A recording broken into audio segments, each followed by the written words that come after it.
നിങ്ങളുടെ പാരൻസിനൊന്ന് കാണാൻ പറ്റുമോ? അച്ഛന് മുംബൈയിൽ ബിസിനസ്സാണ്. വർഷത്തിൽ ഒരു തവണ എന്നെ കാണാൻ ഇവിടെ വരും. അദ്ദേഹത്തോട് ഇതിനെക്കുറിച്ച് സംസാരിക്കണം. ഇവിടേക്കൊന്ന് വരാൻ പറയൂ. ഞാൻ തിരക്കില്ല. നിന്റെ കല്യാണം നടക്കട്ടെ, പിന്നീട് വന്ന് കണ്ടോളാന്ന് പറയുന്നത് ഒട്ടും ശരിയല്ല. മകന്റെ ജീവിതത്തെക്കാളും വലുതാണോ അതെല്ലാം? അല്ലെങ്കിൽ അത് ബിസി ആയിരിക്കും, അതാ. അദ്ദേഹം ബിസി ആയിക്കോട്ടെ, നമുക്ക് ഇന്ത്യയിലേക്ക് പോവാം. ഞാൻ പല പ്രാവശ്യം അച്ഛനോട് ചോദിച്ച അങ്കിൾ, ഞാൻ ഇന്ത്യയിലേക്ക് വരുന്നത് അച്ഛന് ഒട്ടും ഇഷ്ടമല്ല. അദ്ദേഹത്തോട് പറയണ്ടെന്നേ, നമുക്ക് നേരിട്ട് ചെല്ലാം, ഒരു സർപ്രൈസ് ആയിക്കോട്ടെ. അതിന് അദ്ദേഹം പിണങ്ങാനൊന്നും പോകുന്നില്ല. ബൈ. 10 ദിവസത്തിനകത്ത് വരാം. Your immigration form, excuse me? Oh sorry. Vishwa, uncle, മുംബൈയിൽ നിങ്ങളുടെ അഡ്രസ്സ്? മുംബൈയിലെ ഒരു ഫേമസ് ആയിട്ടുള്ള സ്ഥലം അങ്കിൾ. ഫേമസ് എന്ന് പറഞ്ഞ ദാദർ, ജുഹു, ബാന്ദ്ര? ബാൻഡ്ര അതിനടുത്താ.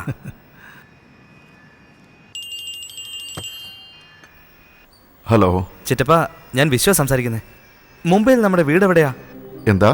നാളെ രാവിലെ ഞാൻ ഇന്ത്യയിലേക്ക് വരും. എന്താ പറയുന്നേ? അച്ഛന് ഇതൊന്നും അറിയണ്ട, എയർപോർട്ടിലേക്ക് വണ്ടി അയക്കണം. വിശ്വ, ഇപ്പോഴത്തെ അവസ്ഥയിൽ Sir, please switch off your phone. The flight is taking off. Okay. Kindly get back to your seat. ഞാൻ പിന്നെ വിളിച്ചോളാം ചിറ്റപ്പ. വിശ്വ,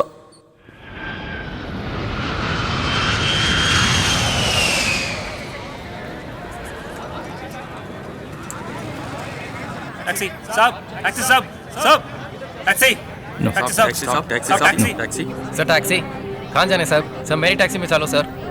വിശ്വ, നമുക്ക് പോകാം. നിങ്ങൾ ചിറ്റപ്പൻ അയച്ചതാ, വരൂ. ഞാൻ അച്ഛൻ ബിസിയാണെന്നാണ് വിചാരിച്ചത്. ചിറ്റപ്പൻ പോലും ബിസിയാണ്. Sorry uncle. That's all right. എന്തായാലും വണ്ടി അയച്ചു, അത് AC ആകാമായിരുന്നു. Daddy, this is India.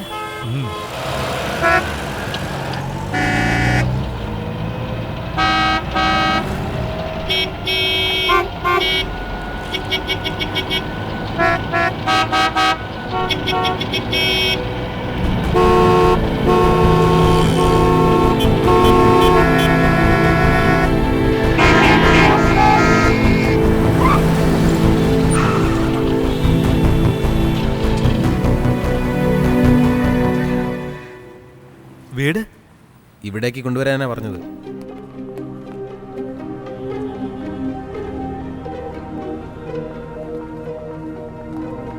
വരൂ വിശ്വ. പോലീസ് നിന്നെ കണ്ടില്ലല്ലോ? ഇല്ല ചേട്ടാ. രാജു, ഡ്രൈവറുടെ കയ്യിൽ നിന്ന് തോക്ക് വാങ്ങിക്കും.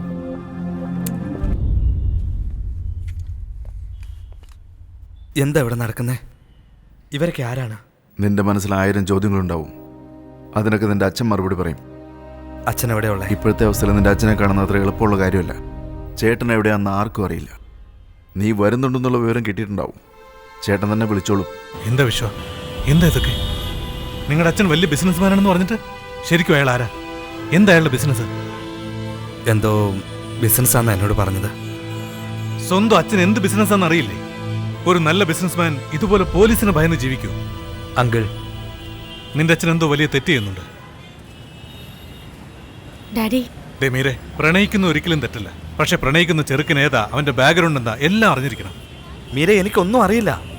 ഞാൻ നിങ്ങളെപ്പോലെ തന്നെയാ. ഇവിടെ വന്നതിന് ശേഷമാണ്. അച്ഛൻ വിളിച്ചോണ്ട് വരാൻ പറഞ്ഞു. വരൂ.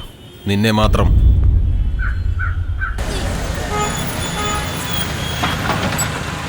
വരൂ, അകത്തേക്ക് പോ. ചായ വേണ്ട, അവിടെ ഇരിക്കൂ.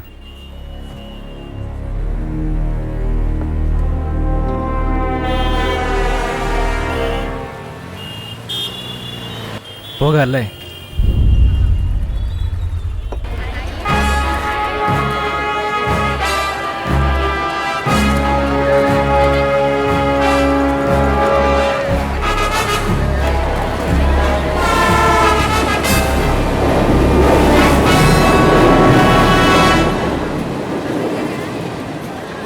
വരൂ, പോ.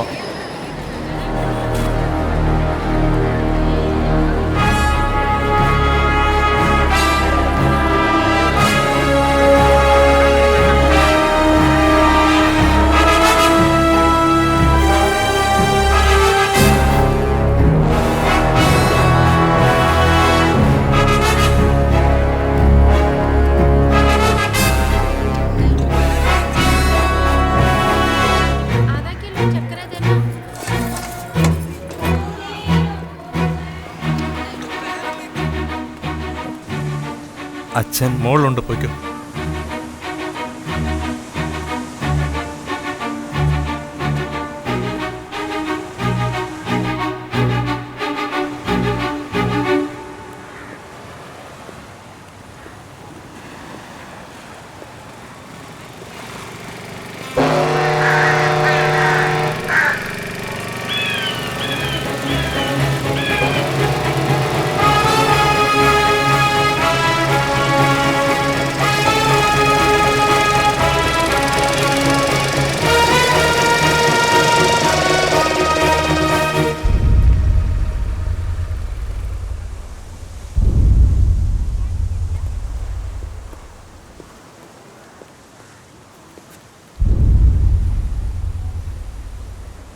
ഞാൻ അന്വേഷിച്ചു വരുന്ന ആൾ അച്ഛനാകരുത്.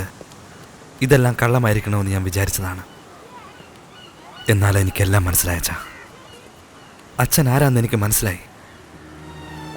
ഇതെല്ലാം ഞാൻ അറിയാതിരിക്കാനാണ് ഇത്രയും വർഷമായിട്ട് എന്നെ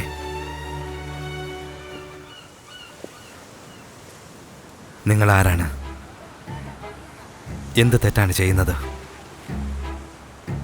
അമ്മ മരിച്ച ശേഷം എന്നെ ഒറ്റയ്ക്കാക്കി ആർക്കു വേണ്ടിയാണ് ഇങ്ങനെ ജീവിക്കുന്നത്? പറയൂ അച്ഛാ.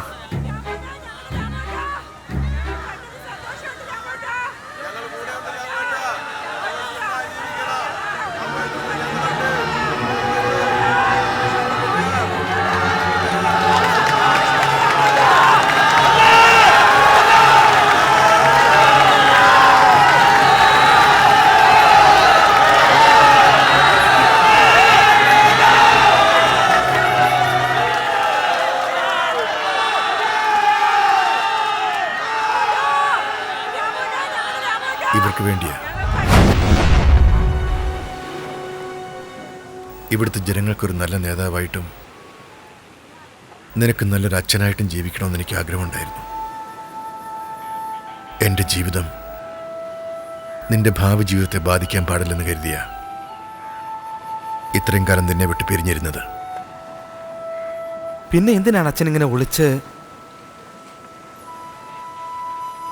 ഞാൻ ബുദ്ധനോ ഗാന്ധിജിയോ അല്ല.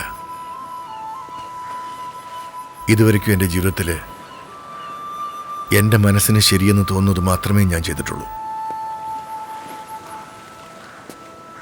ശരിയാണോ തെറ്റാണോ എന്ന് ഞാൻ ആലോചിച്ചിട്ടില്ല. അങ്ങനെ ഞാൻ ചെയ്ത ഒന്നാണ് ഇന്ന് എൻ്റെ മുമ്പിൽ വളർന്നു നിൽക്കുന്നത്.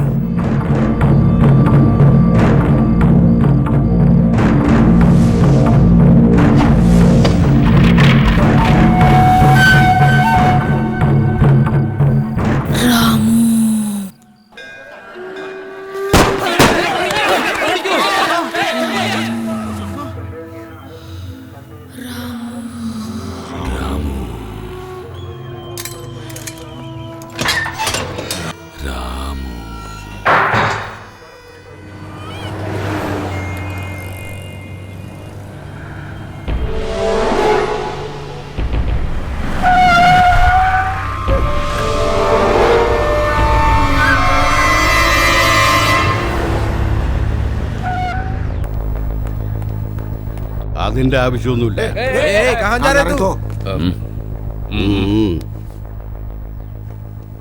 ആരാണ്?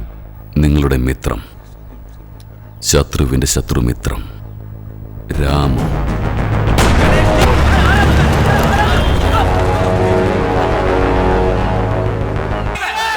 ഞാൻ മരണത്തെ ഒരിക്കൽ പോലും പേടിച്ചിട്ടില്ല. നിന്റെ അമ്മയോടൊപ്പം ഞാനും പോകേണ്ടതായിരുന്നു. എന്നാൽ എന്നെ ജീവിക്കാൻ പ്രേരിപ്പിച്ചത്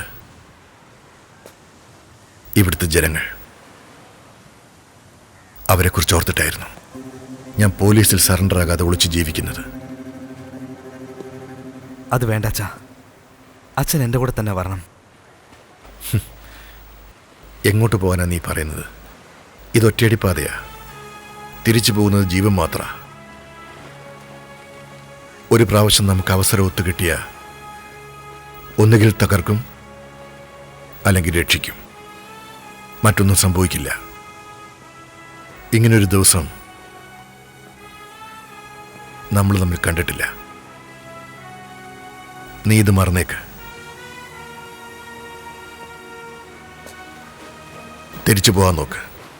അച്ഛൻ ഇവിടെ സന്തോഷമായിട്ട് ജീവിക്കുന്നു എന്ന ഒരേ ഒരു വിശ്വാസത്തിൽ മാത്രമാണ് ഞാൻ ഇത്ര വർഷമായിട്ട് അവിടെ. ഞാൻ പോകുന്നില്ല അച്ഛാ, തിരിച്ചിനി അവിടേക്കില്ല. ഈ ജീവിതം നിനക്ക് വേണ്ട വിശ്വ. ഇതെന്നോടൊപ്പം തീരണം. നീ പൊയ്ക്കോ. തിരിച്ചു പോയി വിവാഹം കഴിക്കണം, സന്തോഷമായിട്ട് ജീവിക്കണം.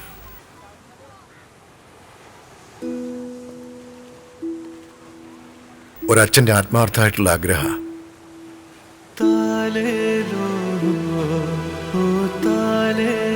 ചേട്ടാ, ആ അച്ഛനും മോളും നമ്മളെ കണ്ട് പേടിച്ചിരിക്കുകയാണ്. ഇന്ന് രാത്രി തന്നെ തിരിച്ചു പോവുക. ഞങ്ങൾ പറഞ്ഞിട്ട് കേൾക്കാതെ ഹോട്ടലിൽ താമസിക്കുക. ഏതു ഹോട്ടലില്ല? വേണ്ട ഏട്ടാ, ചുറ്റുപാടുകൾ അത്ര ശരിയല്ല. പോലീസുകാരും. നിങ്ങളെല്ലാവരും കൂടി വന്ന പ്രശ്നമാവും. ഞാൻ ഒറ്റയ്ക്ക് പൊയ്ക്കോളാം. ചേട്ടാ, ഇതെൻ്റെ മോൻ്റെ ജീവിതമാണ്.